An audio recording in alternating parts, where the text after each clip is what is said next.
You are a bold and courageous person, afraid of nothing. High on a hilltop near your home, there stands a dilapidated old mansion. Some say the place is haunted, but you don't believe in such myths. One dark and stormy night, a light appears in the topmost window in the tower of the old house. You decide to investigate, and you never return.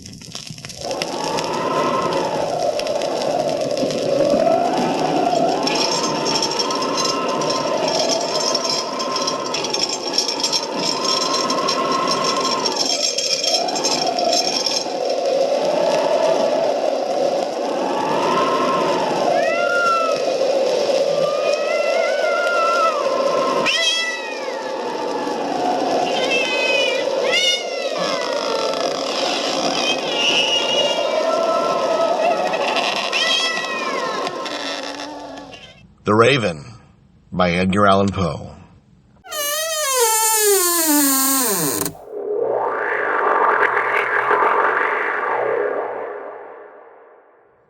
Once upon a midnight dreary, while I pondered, weak and weary, over many a quaint and curious volume of forgotten lore, while I nodded, nearly napping, suddenly there came a tapping, as of someone gently rapping at my chamber door. "'Tis some visitor," I muttered, tapping at my chamber door. Only this and nothing more.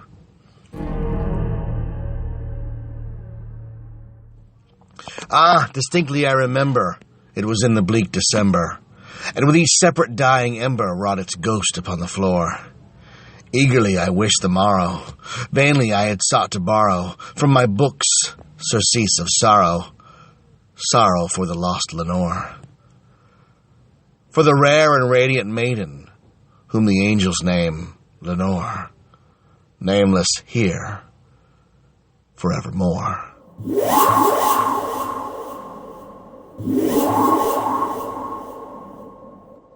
And the silken, sad, uncertain rustling of each purple curtain thrilled me, filled me with fantastic terrors never felt before, so that now, to still the beating of my heart, I stood repeating, "'Tis some visitor entreating entrance at my chamber door.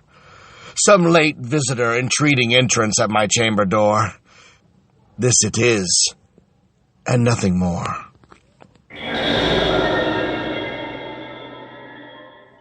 Presently my soul grew stronger, hesitating then no longer.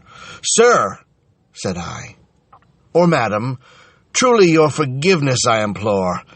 But the fact is, I was napping, and so gently you came rapping, and so faintly you came tapping at my chamber door, that I scarce was sure I heard you. Here I opened wide the door. Darkness there, and nothing more."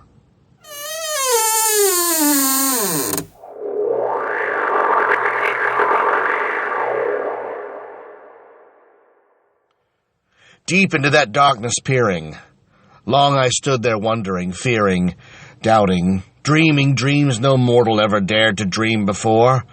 But the silence was unbroken, and the stillness gave no token, and the only word there spoken was the whispered word, "Lenore?" This I whispered, and an echo murmured back the word, "Lenore." Merely this, and nothing more.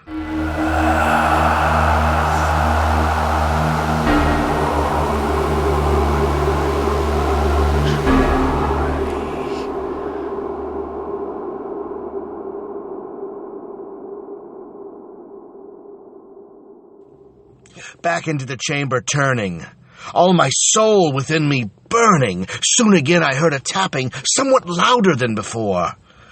"Surely," said I, "surely that is something at my window lattice. Let me see then what thereat is, and this mystery explore. Let my heart be still a moment, and this mystery explore. 'Tis the wind, and nothing more."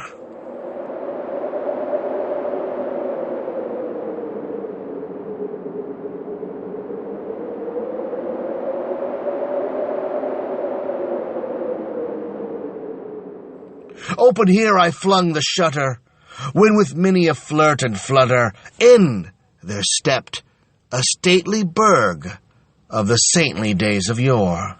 Not the least obeisant made he, not a minute stopped or stayed he, but with mien of lord or lady, perched above my chamber door, perched upon a bust of Pallas just above my chamber door, perched and sat, and nothing more.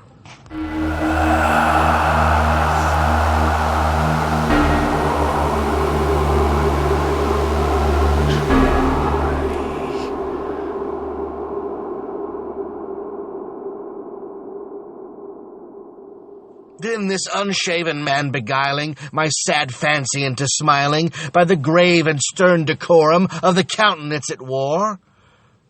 Through my crest be shorn and shaven, thou, I said, art sure no craven, ghostly grim and ancient raven, wandering from the nightly shore. Tell me, what thy lordly name is on the night's Plutonian shore?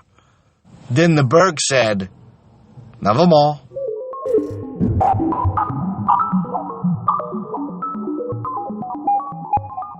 Much I marveled this ungainly fowl, to hear discourse so plainly, though its answer little meaning, little relevancy bore, for we cannot help agreeing that no living human being ever yet was blessed with seeing Berg above his chamber door. Berg or beast upon the sculptured bust above his chamber door, with such name as Nevermore. But the Berg, sitting lonely on the placid bust, spoke only that one word, as if his soul in that one word he did outpour.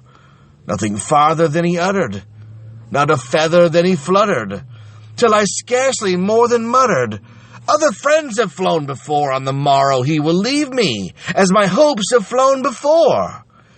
Then the Berg said, Nevermore. Startled at the stillness broken by reply so aptly spoken.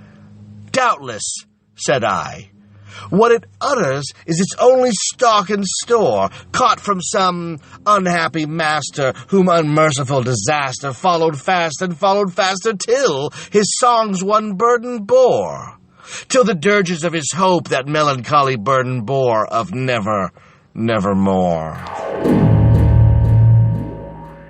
But the Berg still beguiling all my fancy into smiling, straight I wheeled a cushioned seat in front of Berg, and bust and door. Then, upon the velvet sinking, I betook myself to linking fancy unto fancy, thinking what this ominous Berg of yore, what this grim, ungainly, ghastly, gaunt, and ominous Berg of yore meant in croaking, Nevermore. This I sat engaged in guessing, but no syllable expressing to the fowl whose fiery eyes now burned into my bosom's core. This and more I sat divining, with my head at ease reclining on the cushion's velvet lining that the lamplight gloated o'er, but whose velvet violet lining with the lamplight gloating o'er she shall press, nevermore. Then methought the air grew denser, perfumed from an unseen censer, swung by seraphim whose footfalls tinkled on the tufted floor. Wretch, I cried, thy God hath lent thee, by these angels he hath sent thee, respite. Respite and repent from thy memories of Lenore. Quaff, oh quaff this kind nepenthe, and forget this lost Lenore. Quoth the Berg, Nevermore.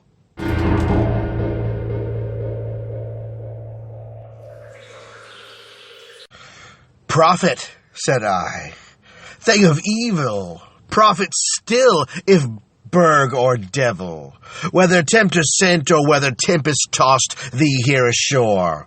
Desolate, yet all undaunted, on this desert land enchanted, on this home by horror haunted, tell me truly, I implore, is there Is there balm in Gilead? Tell me, I implore. Quoth the Berg, nevermore.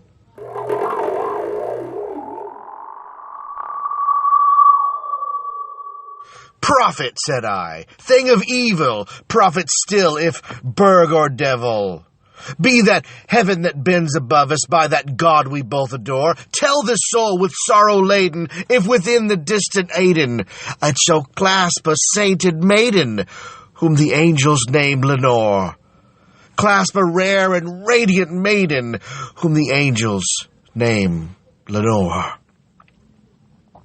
Quoth the Berg, nevermore. Be that word our sign of parting, Berg or fiend, I shrieked upstarting. Get thee back into the tempest and the night's Plutonian shore. Leave no black plume as a token of that lie thy soul hath spoken. Leave my loneliness unbroken. Quit the bust above my door. Take thy beak from out my heart, and take thy form from off my door. Quoth the Berg, nevermore.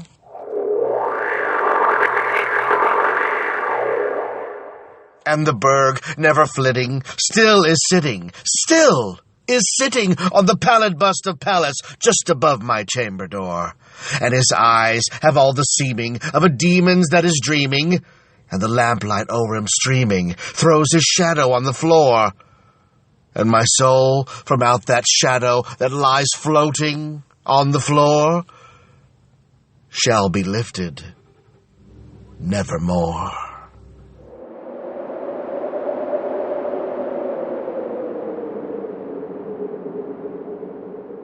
Happy Halloween from your fiends here at 91 Reasons.